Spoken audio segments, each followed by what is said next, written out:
What if the referee of the Super Bowl walked out on the field wearing a Tampa Bay jersey and Tom Brady was allowed to throw a flag on the Kansas City defense? Reid and Chiefs fans everywhere would be justifiably outraged. But there's little outrage as one DC team prepares to rewrite the rules of the game in the first quarter, and it's not the Washington football team. After November's election, Democrats are up by just one player in the Senate and a few moderates away from a tie in the House. Normally that would require bipartisanship and force Congress to be more polite than a football team to get anything done, but the left has decided to play dirty and rewrite the rules from the field.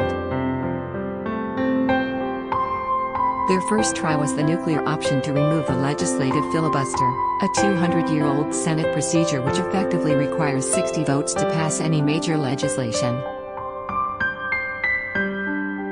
After public outcry and 2 Democratic defections, the rule stayed put, though the left is still eyeing it. Instead, they came up with a new plan to reach the same goal of passing whatever they want with 51 votes, ignore the rules of the game entirely.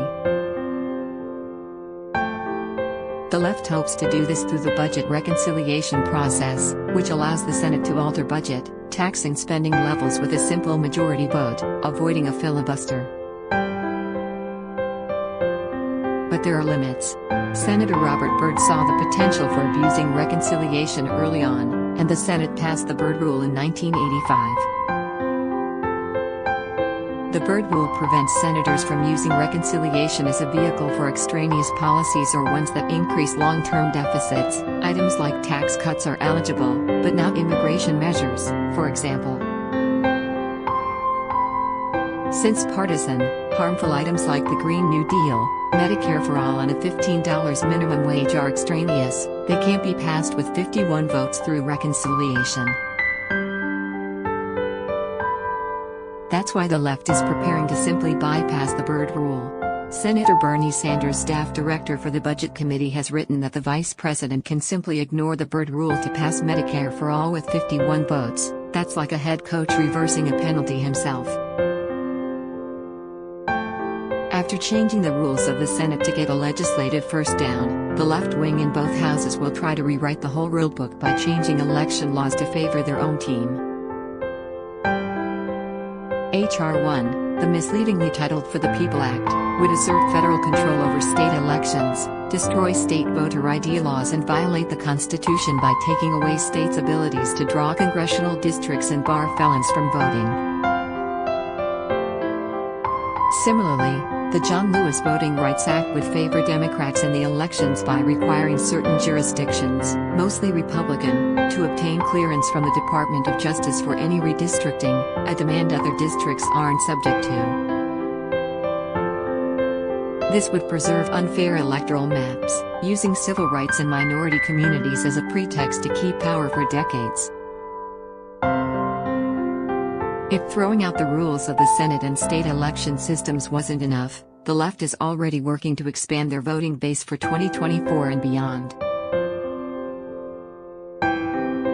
Joe Biden's U.S. Citizenship Act would give amnesty to nearly every one of the nation's 11 million illegal immigrants in 8 years.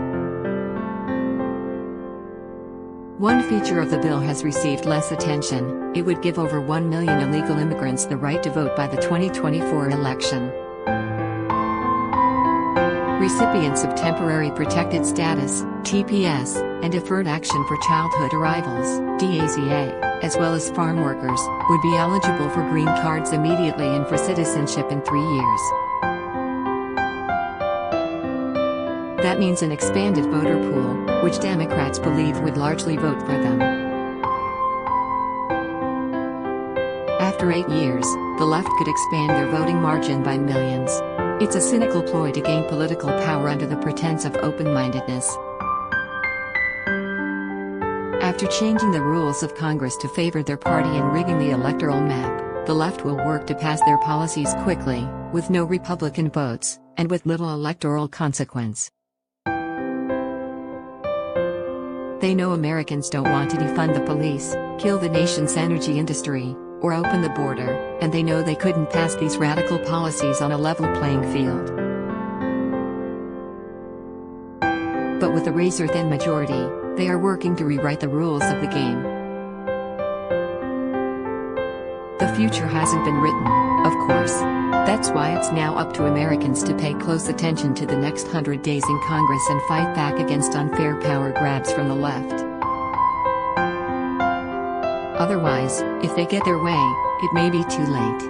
Garrett Bess is Vice President of Government Relations and Communications of Heritage Action for America.